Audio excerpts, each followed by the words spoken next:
Big ಬಾಸಲ್ಲಿ ಈ ವಾರಕ್ಕೆ ಧನುಷ್ ಗೌಡರು ಇದು ನಾಮಿನೇಟ್ ಆಗಿದ್ದಾರೆ ಎಲಿಮಿನೇಟ್ ಆಗೋಕ್ಕೆ.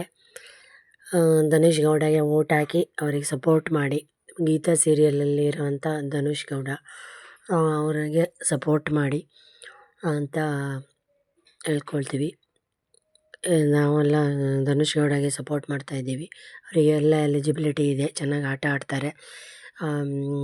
ಒಳ್ಳೆ ಸೀರಿಯಲಲ್ಲಿ ತುಂಬ ವರ್ಷ ಸೀರಿಯಲ್ಲು ಓಡಿತು, ನಮಗೆ ಎಲ್ಲ ಮನೋರಂಜನೆಯನ್ನು ಕೊಟ್ಟಿದ್ದಾರೆ. ಅದಕ್ಕಾಗಿ ಧನುಷ್ ಗೌಡಗೆ ಎಲ್ಲರೂ ವೋಟ್ ಹಾಕಿ ಅವರನ್ನು ಉಳಿಸ್ಕೊಳ್ಳಿ ಅಂತ. ಧನುಷ್ ಗೌಡ ಫೈನಲಿಗೆ ಹೋಗಲಿ. ಜಾಹ್ನವಿ ಮತ್ತು ಧನುಷ್ ಗೌಡ ಇಬ್ಬರಲ್ಲಿ ಒಬ್ಬರು ಗೆಲ್ಲಬೇಕು ಅಂತ. ಈ ಸಲ ಹುಡುಗಿಯರೇ ಗೆಲ್ಲಬೇಕು ಅಂತ. ಆದರೆ ಜಾಹ್ನವಿ ನಾಮಿನೇಟ್ ಆಗಿಲ್ಲ ಹೊರಗಡೆ ಹೋಗೋಕ್ಕೆ.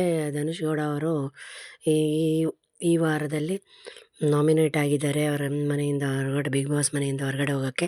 ಅದಕ್ಕಾಗಿ ಧನುಷ್ ಗೌಡಗೆ ಎಲ್ಲರೂ ವೋಟ್ ಹಾಕಿ ಸಪೋರ್ಟ್ ಮಾಡಿ. ಇವತ್ತು ಇಲ್ವಾ ನಾಳೆ ಗೊತ್ತಾಗುತ್ತೆ ಅವರು ಹೊರಗಡೆ ಹೋಗ್ತಾರಾ ಒಳಗಡೆನೇ ಇರ್ತಾರಾ ಅಂತ. ಅದಕ್ಕೆ ಎಲ್ಲರೂ ಧನುಷ್ ಗೌಡಗೆ ಸಪೋರ್ಟ್ ಮಾಡಿ ಅಂತ.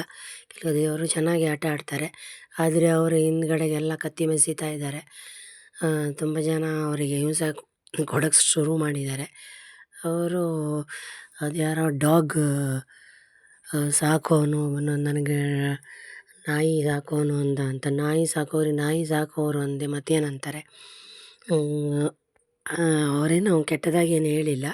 ಅವರು ನಾಯಿಯಿಂದ ಫೇಮಸ್ ಆಗಿರೋದಲ್ವ, ಯಾವುದೋ ಎಷ್ಟೋ ಕೋಟಿ ನಾಯಿ ಅಂತ ಅದನ್ನು ಹೇಳ್ಕೊಂಡು ಬಂದಿದ್ದಾರೆ. ನಾಯಿಯಿಂದನೇ ಫೇಮಸ್ ಆಗಿದೆ ಅಂತ ಹೇಳಿರ್ತಾರೆ ಅಷ್ಟೇ. ನಮ್ಮ ಚಾನಲ್ ಸಬ್ಸ್ಕ್ರೈಬ್ ಮಾಡಿ. Subscribe this channel. ಬಡ ಮಕ್ಕಳ ಶಾಲೆಯ ಸಲುವಾಗಿ ಈ ವಿಡಿಯೋ ಮಾಡ್ತಿದ್ದೇವೆ. ನಮ್ಮ ಚಾನಲನ್ನು ಸಬ್ಸ್ಕ್ರೈಬ್ ಮಾಡಿ, ನಮಗೆ ಸಪೋರ್ಟ್ ಮಾಡಿ. ಅದಕ್ಕಾಗಿ ಧನುಷ್ ಗೌಡಗೆ ವೋಟ್ ಹಾಕಿ ಗೆಲ್ಲಿಸ್ಬಿಡ್ರಿ ಎಲ್ಲರೂ.